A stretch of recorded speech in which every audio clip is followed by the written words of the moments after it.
एक और माँ जगत जननी जगदम्बा के ध्यान करे, हुनक चरण कमल में वंदन अर्पित करे, सब श्रोता के प्रणाम करे। एक सुंदर सा मैत्री पुत्र प्रदीप जी के रचना सुनावी, क्योंकि हालांकि शुरू में रहे तो चर्चा सबको आखिर किच मैत्री परिवार सहभाग चाहिए और एक दूटा गीत हम सुनावी, तकरा बाद एहि कार्यक्रम के सेगमेंट के चेंज करे, आंसू के नृत्य से आयोजन रखल गेल देखल जाए और सुनावी।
जगदम्ब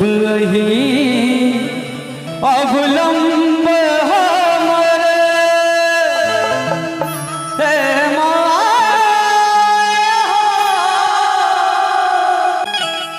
बिनु आस बड़ा सुंदर बेटा पर मैं से निवेदन कर कौन भाव में निवेदन कर हो रहा कर बड़ा सुंदर करुण भाव है साहित्यिक संगीत में परिकल्पना के माध्यम और श्रोता सुनावी। जगदम्ब अवलंब हमर हे माया बिनु आस कर, जगदम्ब अवलंब हमर हे माया बिनु आस कर, जगदम्ब अवलंब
करुमा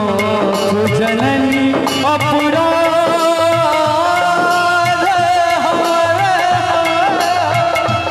करुमा जननी अपराध हमर नीक लग झांसा ताल के संग में ताली से बड़ा सुंदर संगीत का आनंद ले देखो ना। हे माए बिनु आस कर,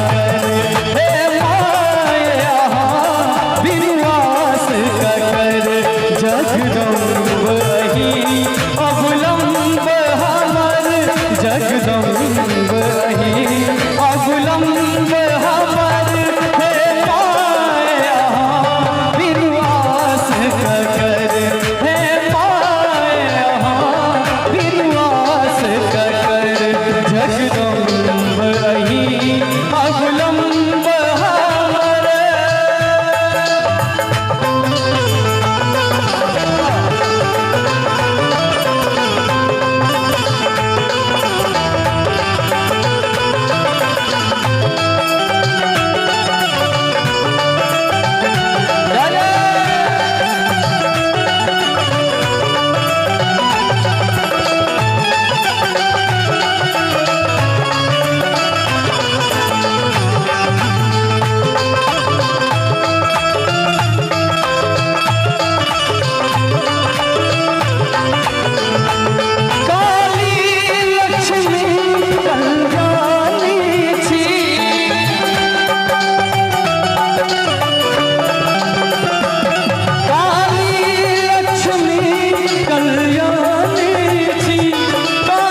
पुत्र प्रदीप अहि के